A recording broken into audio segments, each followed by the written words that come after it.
Again, welcome, and I'm going to turn over the mic to LaFray, who is our outgoing chair. She's been the chair of the Weber County Democrats for the last 2 years. And so, LaFray. Thank you. I'd like to welcome you all here today and just take this opportunity to express my appreciation to all of you. I've really enjoyed the past 2 years and the chance to get to know you and to work with you. We have some very dedicated Democrats in Weber County. We need to proselyte some more, but those who I've worked with have really done the extra mile. I appreciate that. I want to thank Mark and his committees for putting this convention together. And if I could, I just wanted to kind of issue a couple of challenges as the outgoing chair. What I would like, just 2 small things that I would like to see us do and try and encourage our neighbors to do. The first one is to consider running for office. To start, you can just start small. You know, if you just think of your own city council or your school board, and these are nonpartisan offices, so a lot of times they're a little easier for Democrats to break into. So I ran for our city council and serve there now, and it's been a good experience. And I think if you could think about that, or think of one of your friends that might be a good candidate and encourage them with your time, volunteering your time to help them, then that would be a good way to help the Democrats in Weber County. So if you, number one, consider that. Then the second thing is if each of you could consider the automatic deduction that you can get from your banking account. I do $10 a month, so that makes me a Sawbuck member. Just by doing that each month, I've contributed $120 to the party in a year, and it's really painless. You really don't lose that $10. So if I could just issue those 2 challenges to those here and ask you to get out and talk to your friends and neighbors and help build our party in Weber County. It's been an exciting 2 years to be chair with the Obama election and with how well the Democrats have done nationally. I think our challenge will be to keep that excitement going. I think one way we can do that is with the fair boundaries that Mark is working on. That is an issue we can really all get behind and Democrats and Republicans alike. And so with that, I'd like to thank you all again for coming. Thank you. The purpose of the organizing convention is to help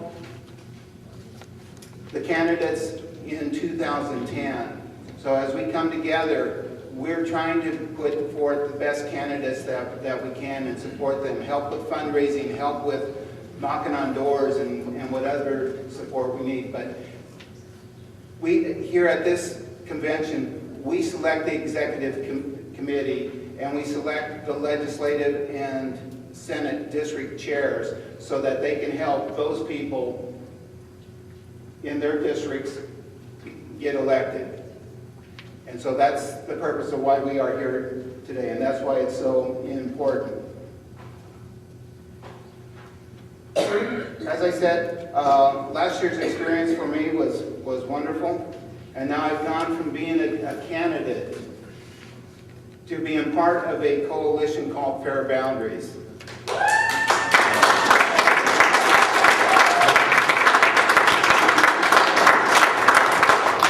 In 2001, the Wall Street Journal declared Utah as the most gerrymandered state in the United States. And we've gotten that way because our legislature has the power, and actually constitutionally has the power, to develop the districts for the different Senate and legislative districts. And if you could see a map of what Utah looks like and how things are carved out, you would be surprised. We have a little town of Randolph, 300 people, cut right down the middle. 150 in one district, another 150 in another district. We have Moab, cut right down the center of Main Street. And there are other stories, and there's legislators, I'm sure Neil and Lou can vouch for it, that when they sat down, they said, oh, we need to have this neighborhood over here so that my father-in-law or in-laws or family or friends can vote for me, or cut somebody down because they didn't want to have a problem running against that person.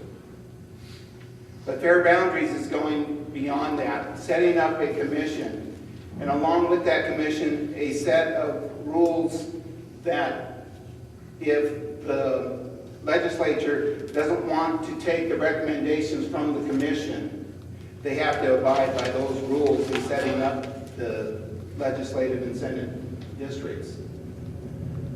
And we are getting support, and we are a nonpartisan organization. So I want to make that clear. You may have stemmed from the Democrats, but we have Republicans as well that are upset with the way things are going. Mark, is this going to be coming up for a vote, or is this?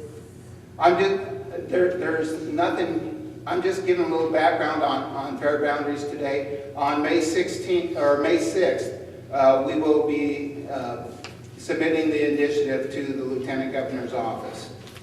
And at 1 o'clock, and as many people that can be at the Capitol at 1 o'clock on May 6th, please be there. We can use the help and the support for that.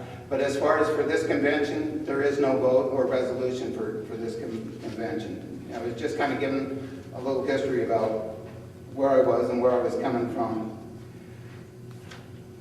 And throughout this process of putting the convention together, I was reminded that the people who show up to these conventions have the power.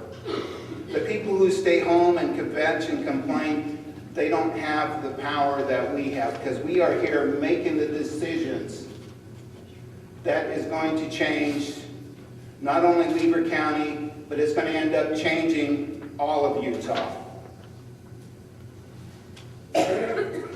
And with that, I am going to introduce Wayne Holland. He is the state party chair for the Democrats. And it's amazing to me. I come from California, and my thought is that even though I lived in Sacramento, for me to walk into the state party office and be recognized by the state party chair wouldn't happen. Thursday, I was in the party office, and Wayne invited me in to his office, and we had a chat about the Fair Boundaries. And I know I owe a lot, my campaign owes a lot to Wayne and the party for taking a chance on an unknown and helping me do the job that I did. And so with that, Wayne?